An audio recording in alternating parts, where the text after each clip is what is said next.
Saya pernah berpikir bahwa hidup ini lurus seperti jalan tol di Jakarta, tak ada belokan tajam yang bisa membuat segalanya jungkir balik. Saya pernah yakin bahwa pernikahan saya dengan Rina adalah akhir dari pencarian, sebuah pelabuhan aman di tengah badai keluarga yang selalu menuntut keturunan dan kehormatan. Tapi malam itu, ketika saya membuka pintu kamar hotel di Bali tanpa mengetuk, segalanya hancur dalam sekejap. Saya melihatnya. Rina, calon istri saya, berbaring di pelukan seorang pria lain. Tubuh mereka saling menempel, keringat masih membasahi kulit, dan tawa kecil mereka terhenti saat pintu terbuka. Pria itu bangun cepat, menutupi tubuh dengan selimut, tapi wajahnya membuat jantung saya berhenti. Itu adalah Adit, adik bungsu saya sendiri. Adit. Saudara yang selalu saya lindungi sejak kecil, yang lahir saat saya sudah remaja, yang tumbuh di bawah bayang-bayang saya sebagai kakak laki-laki sempurna. Kami berasal dari keluarga Jawa Konserati di Yogyakarta, di mana nama keluarga lebih berharga daripada nyawa. Ayah kami, seorang pegawai negeri yang tegas, selalu mengajarkan bahwa laki-laki harus kuat, menikah, punya anak. Adit selalu berbeda. Diam, sensiti, suka membaca buku sastra daripada sepak bola. Saya tahu dia gay sejak dia remaja, saat saya menemukan majalah tersembunyi di kamarnya. Tapi saya diam saja, melindunginya dari dunia yang kejam. Dan sekarang dia tidur dengan tunangan saya. Rina menangis, memohon bilang itu kesalahan bahwa Adit yang menggodanya. Adit hanya diam, matanya penuh ketakutan dan penyesalan. Saya tak bicara apa-apa. Saya keluar dari kamar itu, berjalan di pantai Kuta yang ramai, angin malam menusuk tulang. Pernikahan besok pagi di Ila Mewah itu batal. Tamu sudah datang dari mana-mana, keluarga besar, teman-teman. Bagaimana saya jelaskan? Keesokan harinya, saya kembali ke Ila. Adit sudah pergi entah kemana. Rina pulang ke Jakarta dengan wajah pucat. Saya harus menghadapi ayah dan ibu yang bertanya-tanya. Kenapa batal, nak? Rina sakit. Saya bohong, bilang Rina yang mundur karena masalah keluarga. Tapi rahasia itu menggerogoti saya dari dalam. Beberapa hari kemudian, Adit muncul di rumah kami di Jogja. Dia datang sendirian, tas ransel di punggung, wajahnya kurus. Mas Ardi, katanya pelan, suaranya gemetar. Aku harus jelasin. Kami duduk di teras belakang, di bawah pohon mangga yang sudah tua. Adit cerita semuanya. Bagaimana dia bertemu Rina di Jakarta, saat dia kuliah seni di sana. Rina adalah teman kosnya, mereka dekat karena sama-sama dari Jogja. Suatu malam, setelah minum-minum, Rina curhat tentang pernikahan paksa dengan saya, bahwa dia tak benar-benar mencintai saya, hanya karena tekanan orang tua. Adit, yang sudah lama menyimpan rasa pada laki-laki, tapi juga bingung dengan dirinya sendiri, terbawa arus. Mereka tidur bersama sekali, tapi Rina yang memulai lagi di Bali, saat pesta Bu Bachelorette. Aku salah, Mas, kata Adit, air matanya jatuh. Aku takut kehilangan segalanya. Aku gay, Mas. Sudah lama. Tapi di keluarga kita. Aku tak bisa bilang. Saya marah. Sangat marah. Saya pukul meja hingga gelas jatuh pecah. Kau hancurkan hidupku. Kau hancurkan kehormatan keluarga. Tapi di balik kemarahan itu ada sesuatu yang aneh. Rasa sakit yang dalam bukan hanya karena pengkhianatan tapi karena Adit. Saudara yang saya sayangi lebih dari apapun. Malam itu saya tak bisa tidur.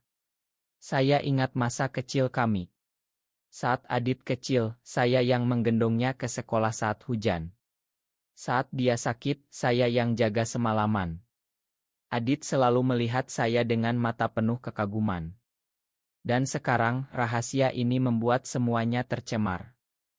Beberapa minggu berlalu. Rina menelepon memohon kembali. Tapi saya tolak. Saya tak bisa lagi. Saya fokus kerja di perusahaan konstruksi ayah. Tapi Adit, dia tak pulang ke Jakarta. Dia tinggal di Jogja membantu ibu di rumah. Kami jarang bicara, tapi tatapan kami selalu bertemu penuh beban. Suatu sore, hujan deras mengguyur Jogja. Adit masuk ke kamar saya, basah kuyup. "Mas, aku mau pulang ke Jakarta besok." Suaranya datar. Saya mengangguk. Tapi saat dia mau keluar, saya pegang lengannya. "Tunggu." Kami diam lama. Hujan di luar seperti mencerminkan badai di hati. "Kenapa kau lakukan itu, Dit?" tanya saya pelan. Dia menunduk. "Karena aku benci melihat Mas bahagia dengan orang yang salah. Rina bilang dia tak cinta Mas. Aku tak ingin Mas menderita." "Itu bohong atau sebagian saja. Saya tahu ada yang lebih dalam." Adit selalu cemburu saat saya pacaran dulu. Tapi saya abaikan. Malam itu kami bicara panjang. Adit cerita tentang perjuangannya sebagai gay di Indonesia yang keras ini. Bagaimana dia sembunyi-sembunyi bertemu teman di komunitas rahasia di Jakarta, bagaimana dia takut ayah tahu. "Aku takut kehilangan keluarga, Mas. Tapi aku juga lelah berpura-pura." Saya dengar, dan untuk pertama kali, saya rasakan empati yang dalam. Saya peluk dia seperti dulu saat kecil. Tapi pelukan itu berbeda sekarang. Lebih lama, lebih hangat. Setelah Adit kembali ke Jakarta, rumah terasa sepi. Saya kembali ke rutinitas, tapi pikiran selalu ke dia. Saya mulai cari tahu tentang dunia yang dia jalani. Diam-diam, saya baca artikel online tentang LGBT di Indonesia, tentang perjuangan mereka di tengah masyarakat yang masih menutup mata. Saya sadar, selama ini saya lindungi Adit, tapi tak pernah benar-benar pahami. Beberapa bulan kemudian, ayah sakit. Kanker paru, katanya dokter. Keluarga berkumpul. Adit datang lagi, kali ini lebih lama. Dia urus ayah dengan penuh kasih, masak makanan kesukaan, temani ke rumah sakit. Saya lihat sisi Adit yang lembut, yang selalu ada untuk keluarga meski dia sendiri menderita. Suatu malam, ayah memanggil kami berdua ke kamarnya. "Ardi, Adit," katanya lemah. "Ayah tahu kalian punya rahasia. Ayah tahu tentang pernikahan yang batal. Dan ayah curiga tentang Adit." Kami diam, Adit pucat. Ayah lanjut, "Ayah tak paham dunia sekarang. Tapi ayah tahu keluarga ini satu-satunya yang kalian punya. Jangan saling hancurkan." Ayah tak bilang apa-apa lagi tentang itu. Tapi sejak saat itu, suasana berubah. Adit lebih terbuka pada saya. Kami sering jalan malam di Malioboro, makan gudeg, bicara tentang hidup. "Mas pernah benci aku?" tanya Adit suatu kali. "Sempat," jawab saya jujur. "Tapi sekarang, aku paham kenapa." Adit tersenyum tipis. Senyum yang membuat hati saya berdegup aneh. Saya mulai sadar, perasaan saya pada Adit bukan hanya kakak adik. Ada yang lebih, yang terpendam lama. Saat ayah semakin parah, Adit semakin dekat. Kami tidur di kamar yang sama untuk jaga ayah. Malam-malam panjang kami bicara sampai pagi. Adit cerita tentang cinta pertamanya, seorang cowok di kampus yang meninggalkannya karena takut. Aku selalu iri pada Mas. Mas bisa cinta bebas, nikah, punya anak. Aku harus sembunyi. Saya pegang tangannya. "Tak lagi, Dit. Aku di sini." Sentuhan itu seperti api. Kami saling tatap, dan untuk pertama kali, saya lihat Adit bukan sebagai adik, tapi sebagai pria. Pria yang tampan, sensitif, yang selalu ada untuk saya. Ayah meninggal 2 bulan kemudian. Pemakaman di Imogiri penuh duka. Keluarga besar datang, tapi rahasia kami tetap terjaga. Setelah itu, Adit mau kembali ke Jakarta. "Aku harus lanjut kuliah, Mas. Saya tak rela." Tetap di sini dulu. Dia setuju. Kami tinggal berdua di rumah besar itu, ibu ikut kakak perempuan di Solo. Malam pertama sendirian kami minum tuak di teras. Mabuk ringan, Adit menangis ingat ayah. Saya peluk dia lagi. Kali ini pelukan tak lepas. Mas, bisiknya. Aku takut. Takut apa? Takut cinta ini salah. Cinta. Kata itu keluar dari mulutnya. Saya tarik dagunya, tatap matanya yang basah. Ini tak salah, Dit. Ini. Kita. Kami cium untuk pertama kali. Ciuman penuh penyesalan, penuh hasrat yang terpendam. Di bawah bulan Jogja yang purnama, segalanya berubah. Tapi pagi harinya, penyesalan datang. Kita saudara, Mas, kata Adit. Ini dosa. Saya tahu. Di masyarakat kita ini tabu besar. Tapi perasaan ini nyata. Kami coba jauhi, tapi tak bisa. Setiap hari, ketegangan semakin kuat. Adit mulai hindari saya, tapi tatapannya penuh rindu. Suatu hari, Rina datang ke Jogja. Dia mau minta maaf lagi, bilang dia masih cinta saya. Ardi, kita bisa mulai lagi. Saya tolak. Tapi Adit dengar, dan dia marah. Mas masih cinta dia? Tidak. Aku cinta kamu. Pengakuan itu membuat Adit menangis. Kami peluk lagi dan kali ini tak ada yang menghentikan. Tapi konflik baru muncul. Teman Adit di Jakarta telepon bilang ada raya di tempat komunitas gay. Adit takut dia mau sembunyi. Indonesia ini keras pada orang seperti aku, Mas. Saya janji lindungi dia. Tapi bagaimana lindungi dari dunia? Hubungan kami semakin dalam, tapi selalu dalam bayang-bayang rahasia. Kami tak pernah keluar rumah bersama sebagai pasangan, hanya sebagai saudara. Di Jogja yang religius, kami hati-hati. Kami habiskan waktu di rumah, baca buku, masak bersama, seperti pasangan biasa. Adit mulai buka galeri kecil di rumah, jual lukisan. Dia berbakat, lukisannya penuh emosi, pantai Bali, hujan Jogja, wajah-wajah penuh rahasia. Saya bangga padanya. Tapi tekanan datang dari keluarga. Kakak perempuan kami, Mbak Lina, curiga. Kenapa Adit tak pacaran? Umurnya sudah 25. Adit bohong bilang fokus karir. Tapi suatu hari, Mbak Lina datang tiba-tiba, lihat kami terlalu dekat. Kalian kenapa sih? Seperti orang pacaran. Kami tertawa gugup, bilang bercanda. Tapi benih curiga tumbuh.